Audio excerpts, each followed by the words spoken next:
मित्रों नमस्कार। मित्रों आज एक बार पुनः काशी एक रहस्य की इस श्रृंखला में मैं आप लोगों के साथ काशी में लकड़ी के खिलौने बनाने की परंपरा कला के विषय में चर्चा करूंगा, जिस पर प्रकाश डालने के लिए हमारे साथ उपस्थित हैं रामेश्वर सिंह जी महोदय। हर हर महादेव। हर हर महादेव। महोदय, आप हमारे दर्शकों को बताइएगा कि काशी की लकड़ी का खिलौना कला को बाकी भारतीय हस्तशिल्प से अलग क्या बनाता है?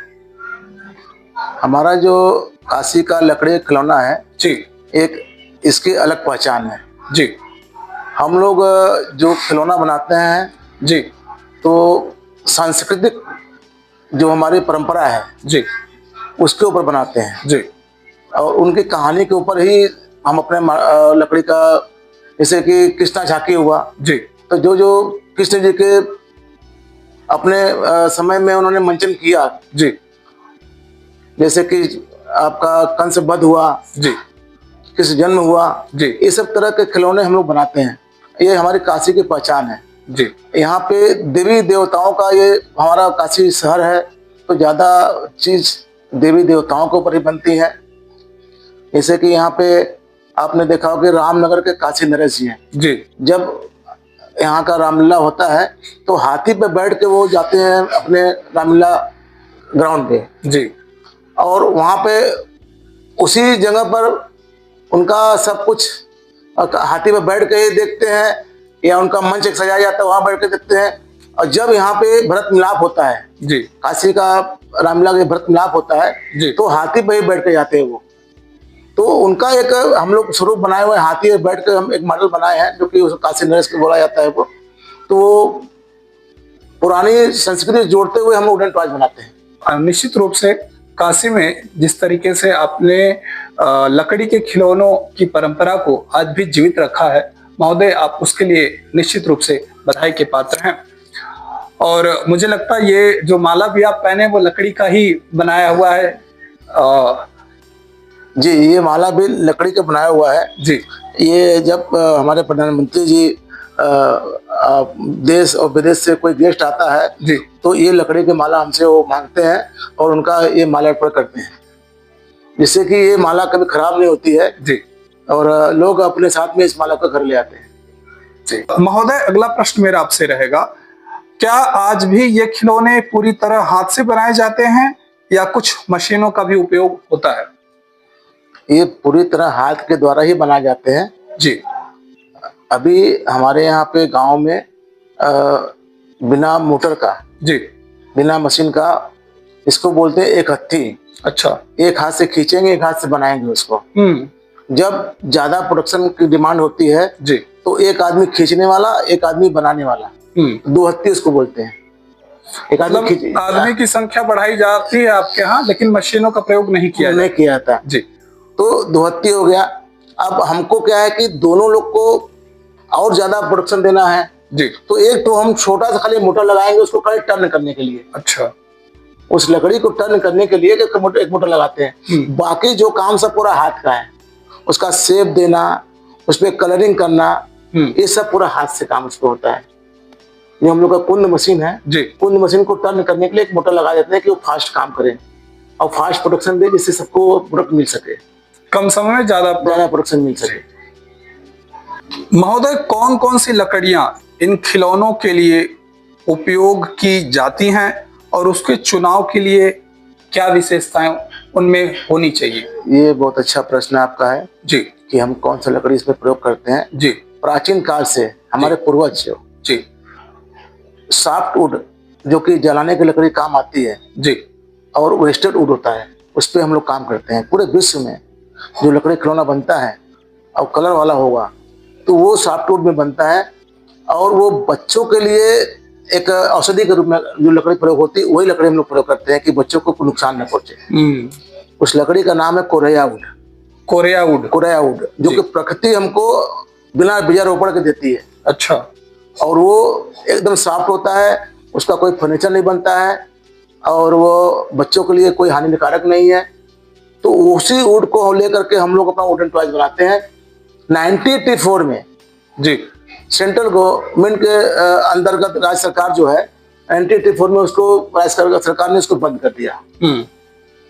बंद करने का रीजन ये था कि हमारी लकड़ी को ट्रक में ऊपर रखा जाता था और नीचे में जो कीमती लकड़ी रख कर लोग जो ठेकेदार लोग लेके आते थे, इसलिए सरकार ने इसको बंद कर दिया। इसमें उनके साथ में हम भी मारे गए।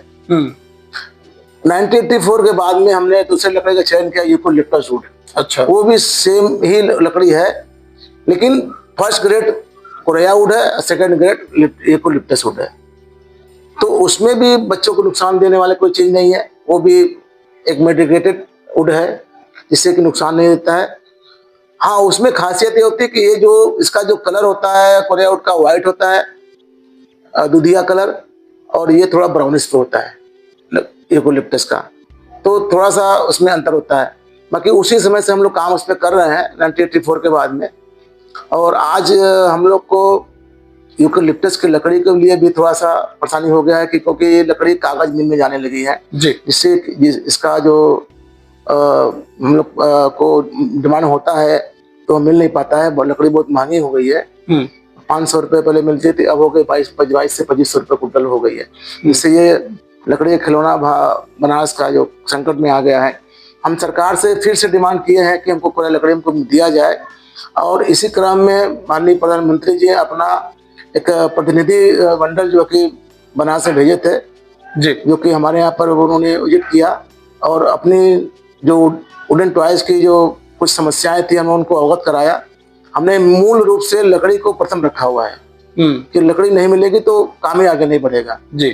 बाकी छोटी छोटी समस्या उसका समाधान हो जाएगा, लेकिन लकड़ी हमको वो चाहिए। और लकड़ी निरंतर जंगल में ऑलरेडी पड़ी हुई है।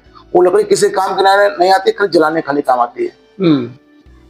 इसलिए सरकार हमको वो लकड़ी दे देती है तो फिर से एक बार जो है हमारा प्रोडक्ट जो पहले जमाने में बनता था, ये इतिहास है 5000 साल पुराना जी, वुडन टॉयज का, तो वो इसी लकड़ी पे काम होता था। वो लकड़ी आज पर्याप्त रूप से है। सरकार से निवेदन है कि वो लकड़ी हमको उपलब्ध कराए।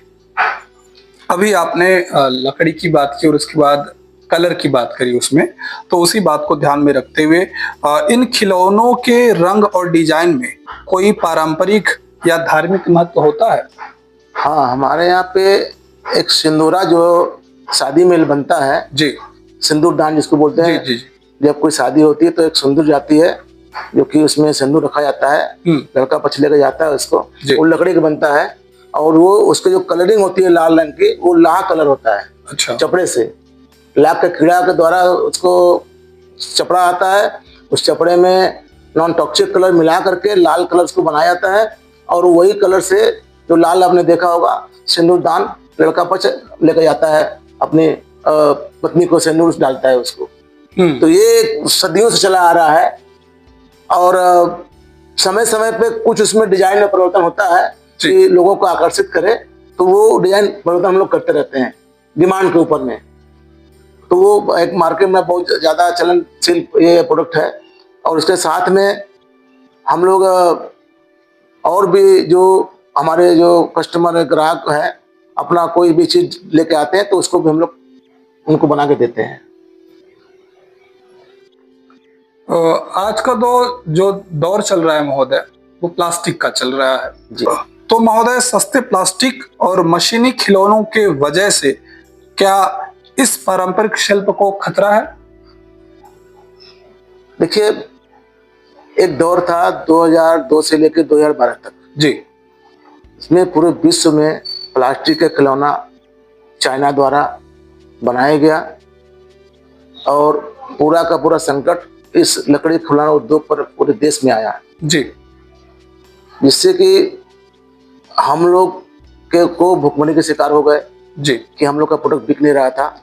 लेकिन इस 10 साल के अंदर में पूरी जनता ने समझ लिया कि ये खिलौना जो कि नुकसानदेह है, हमारे बच्चों के लिए हानिकारक है। उसमें प्लास्टिक में नॉन टॉक्सिक कलर लगा हुआ है, उसमें जो प्लास्टिक में जो लोहे के वो लगे हुए हैं वो सब नुकीले होते हैं जिससे बच्चों के लिए बहुत नुकसानदेह होते हैं जी। तो उन्होंने समझा ये जो फिर से दौर आ गया लकड़ी खिलौने का, तो हम लोग का 2014 में जीआई हुआ भारत सरकार द्वारा और हम लोग को देश और विदेश जाने का मौका मिला जी, अपने प्रोडक्ट पर प्रेजेंटेशन फिर से करने के लिए। फिर से एक बार बनारस का वुडन टॉयज अपनी चरम सीमा पर आ गया। सिर्फ थोड़ा सा हमको समस्या आ रही है, 1984 में करीब 20,000 कारीगर थे जो आज बचे हुए सिर्फ 1500 कारीगर। 1500। जी, हमारे यहाँ 3 कला है, टर्निंग कला, मूर्ति कला और कार्विंग कला।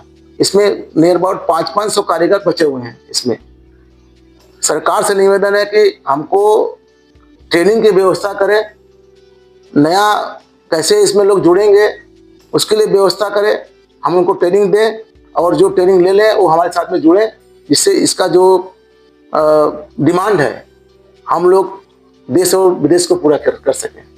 अभी महोदय आपने जो तीनों कला की बात कही है जी, उसके बारे में जरा आप हमारे दर्शकों को बताइए कि वो है क्या।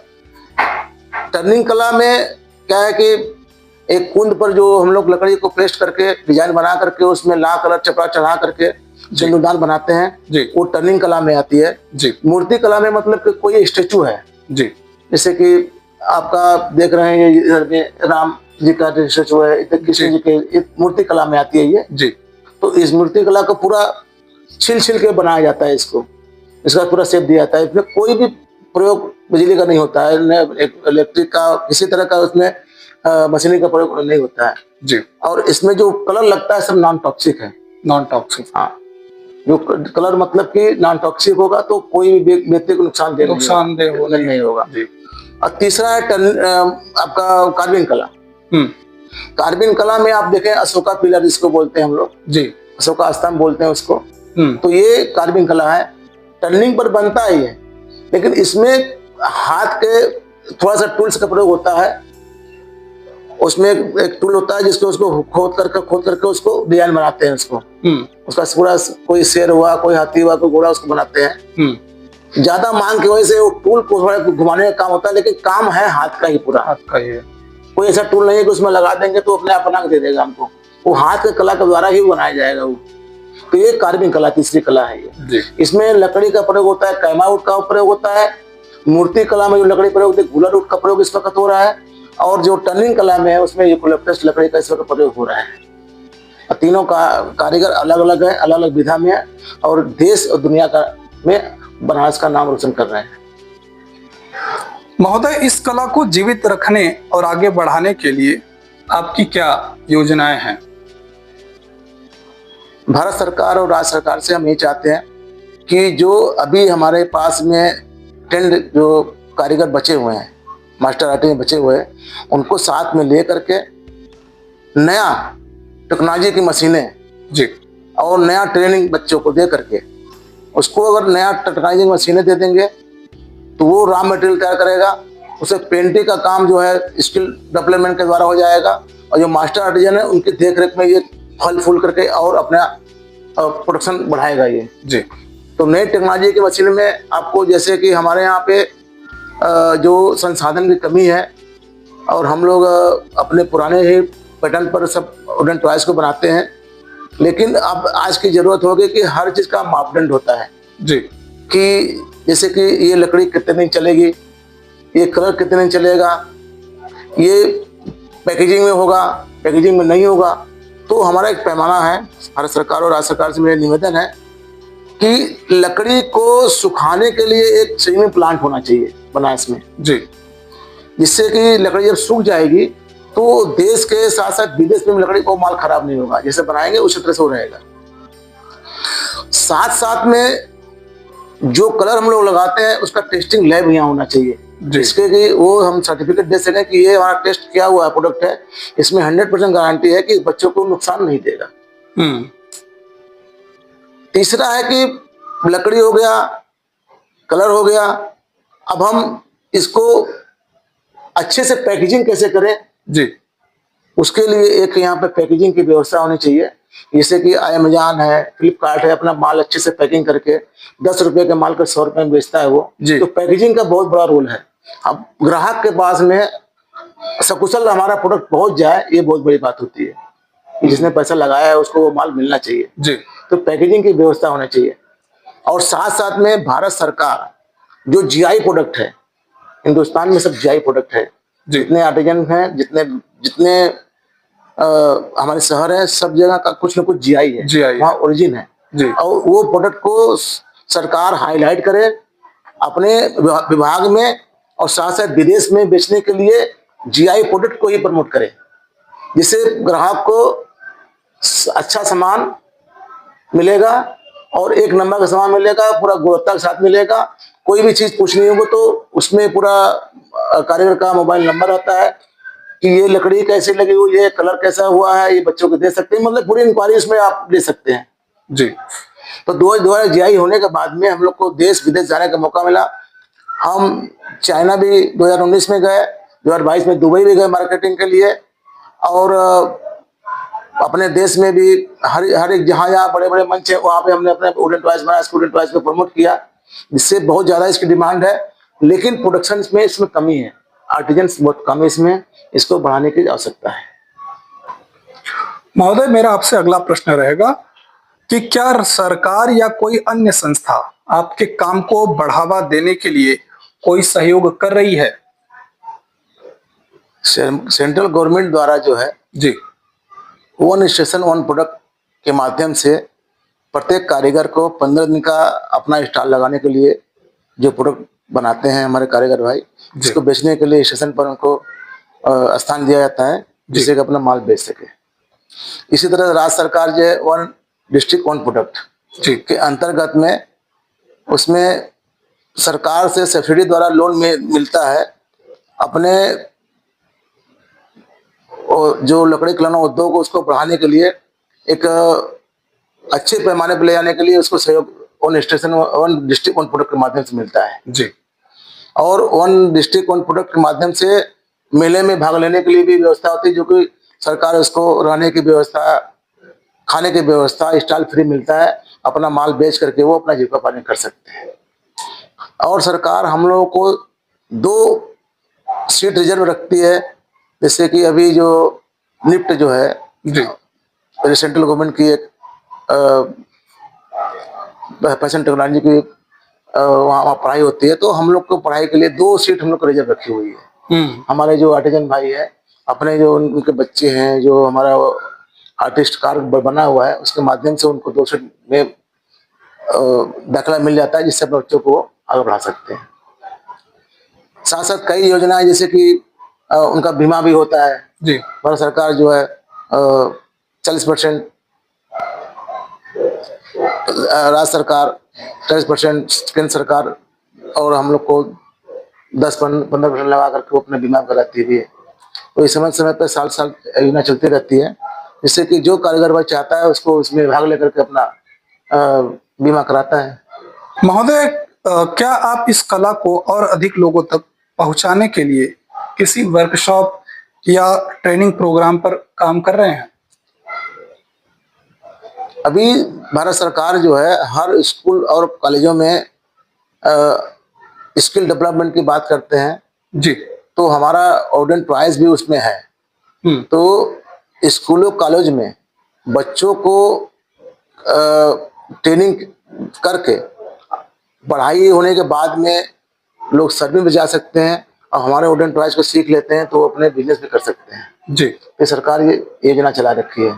और हम लोग जाके वहाँ पे महीने 2 महीने के लिए अभी नवोदय विद्यालय में हम लोग ट्रेनिंग दी है। उसके बाद में और भी कॉलेजों में डिमांड आई हुई है, तो हम लोग को जैसे जैसे वो लोग बुलाएंगे वैसे वैसे जाकर उनको ट्रेनिंग देंगे।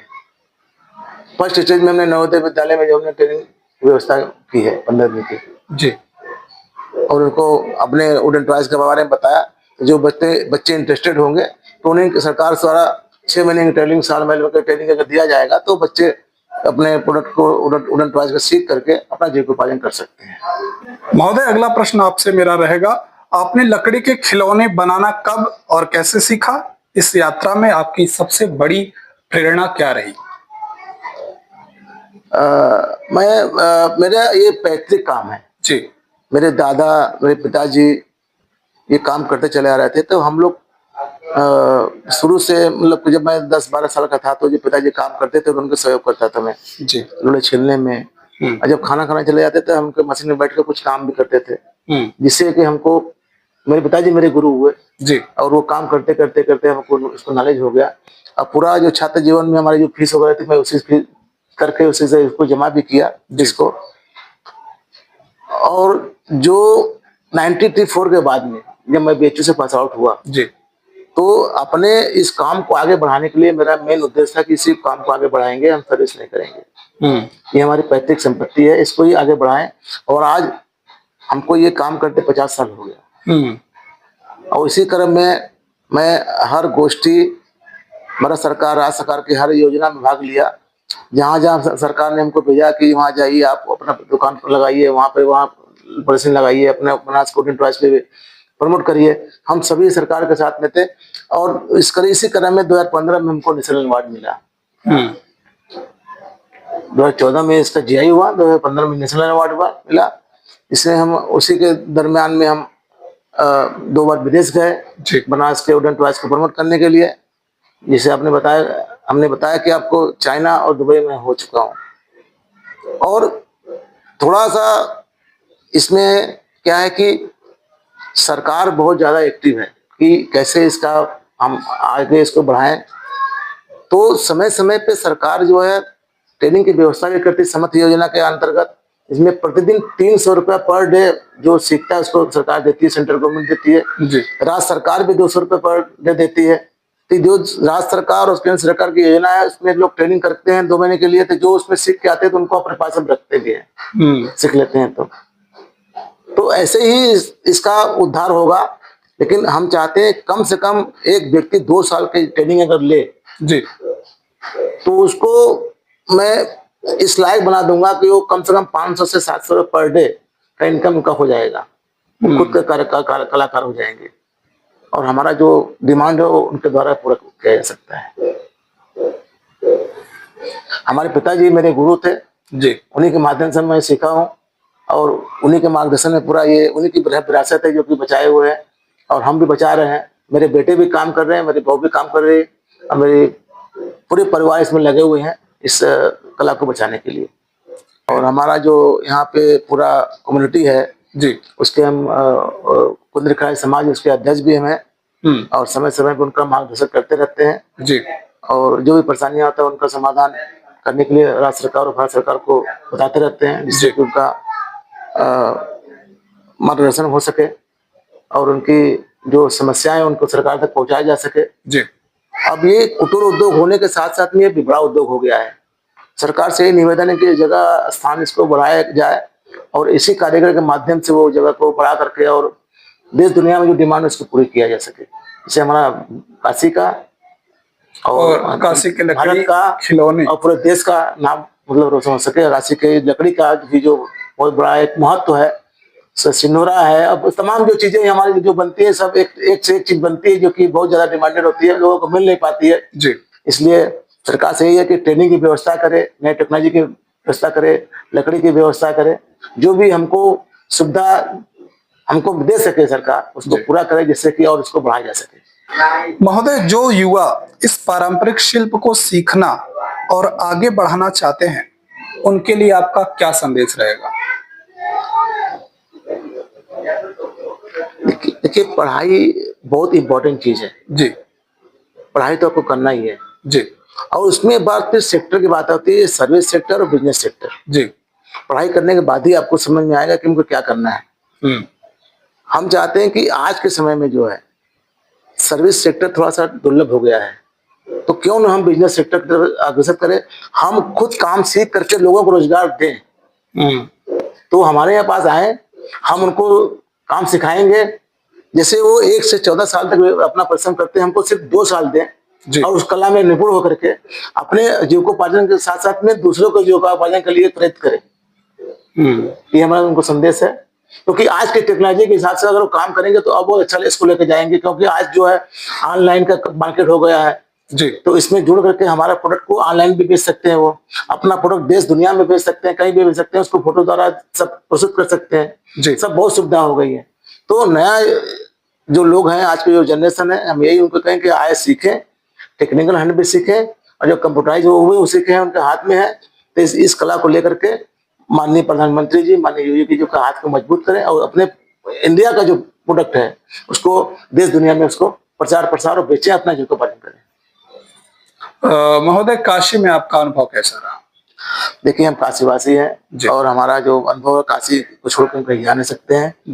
हम तो देश भी गए, विदेश भी गए, यहाँ दिल्ली बम्बई सब जगह, लेकिन जब हम 1 हफ्ते से ऊपर नहीं रह पाते हैं, काशी हमारा एक मतलब जन्मभूमि कर्मभूमि दोनों रही है। जी। ठीक है, जी। हम चाहते हैं कि काशी के लोगों को जो चीज, जितना अध्यात्म है, जितना चीज भक्ति है, यहाँ जितना रस है यहाँ पे, वो विश्व में कहीं पे नहीं है।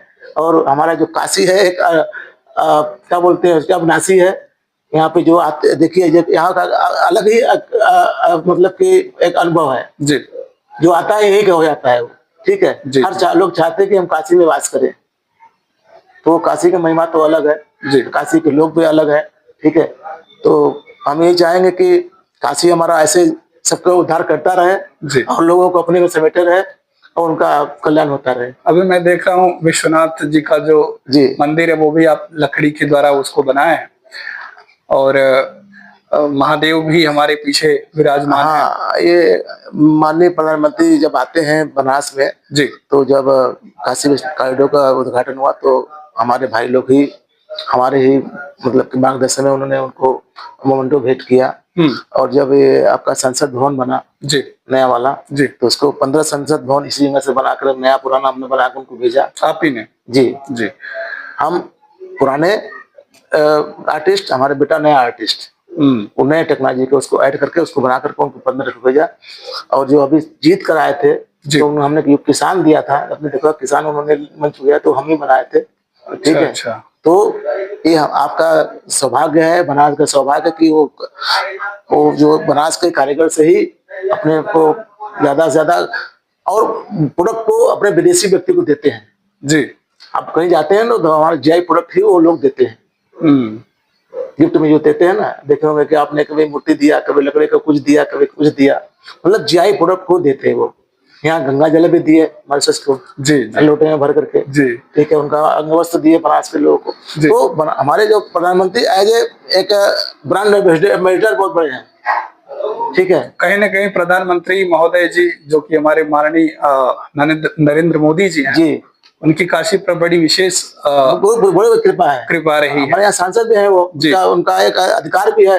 हम लोगों के चीज को लेकर के जब वो प्रेजेंट करते हैं तो हमको बहुत अच्छा लगता है। मैं भी काशी का ही मूल निवासी हूँ। जी जी। तो ये काशी का तो एक अलग महत्व है। इसके लिए तो हमारे जो बुजुर्ग हैं ज्यादा वो नहीं कर पाएंगे, हम लोग तो अभी सीख रहे हैं। यहाँ पे तो हर चीज कड़ में एक अच्छी ऐसी चीज है जो कि अभी तक हम लोग देख नहीं पाए हैं। इसी बात को ध्यान में रख करके मैं जो काशी के जितने भी पुष्प हैं उनको इकट्ठा करना शुरू किया। जी। और महोदय, एक बार पुनः मैं आपको हार्दिक बधाई दूंगा कि जिस तरीके से आप काशी में रह करके काशी की धरोहर को बचाए हैं, उसके लिए आप निश्चित रूप से बधाई के पात्र हैं। और महोदय, आपके पास मैं देख रहा हूँ समय का अभाव रहता है, और जिस तरीके से आप अपने लकड़ी के खिलौनों को लेकर के व्यस्त रहते हैं, लेकिन उसके बाद भी मेरे एक बार कहने मात्र से ही आपने मुझे जो पॉडकास्ट करने का समय दिया, उसके लिए मैं आपका धन्यवाद करता हूं। नहीं, ऐसा है कि देखिए, ये तो हमारा कर्तव्य बनता है। 2015 के बाद में जब हमको नेशनल अवार्ड मिला, जी, तो हम सोचे कि अवार्ड मिल गया, अब तो हमको आराम से कुछ करना कुछ नहीं है।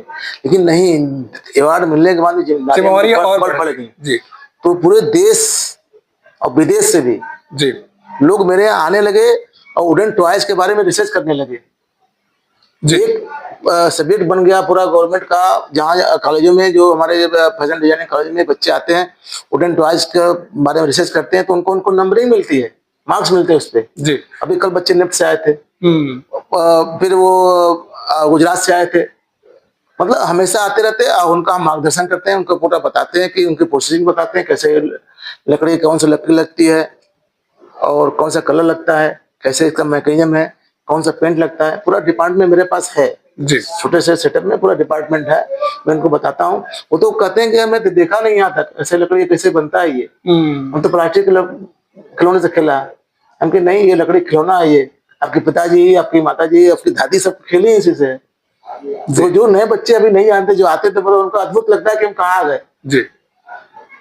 तो यही बनारस की खास पहचान है कि बनारस में बनारसी पान, बनारसी खिलौना, बनारसी साड़ी, बनारस के साथ स्टोन जी, मतलब लोगों को बहुत ज्यादा लुभाती है। और ये कोई ऐसा मशीन नहीं बना है कि जो इसको ये प्रोडक्ट को बना सके। सपोर्टिंग पावर हो सकता है, लेकिन लेकिन कलाकारी हाथ से कलाकारी पूरे हाथ से होती है। जी। यहाँ के हर व्यक्ति कलाकार है। यहाँ के आप चाहे चाय पी लीजिए, जलेबी खा लीजिए, कचौड़ी खा लीजिए, हर में कला है, हर में टेस्ट है। जी। यहाँ का आपका घर किनारे चल जाइए तो आपको अद्भुत नजारा मिलेगा। आपको हर जगह, हर कड़ में आपको भगवान मिलेंगे, हर कड़ में स्वाद मिलेगा, हर काशी के कंकर कंकर में शंकर। जी, शंकर जी। तो आपका यहाँ पे बहुत बहुत स्वागत है और आपने आया, अच्छा लगा हमको। और हमारे इस बनारस स्टूडेंट प्राइज को आपने अपने द्वारा संग्रहित किया और देश दुनिया को पहुंचाएंगे, ये बहुत बड़ी बात है। और आपका बहुत बहुत धन्यवाद है। हर हर महादेव। हर हर महादेव।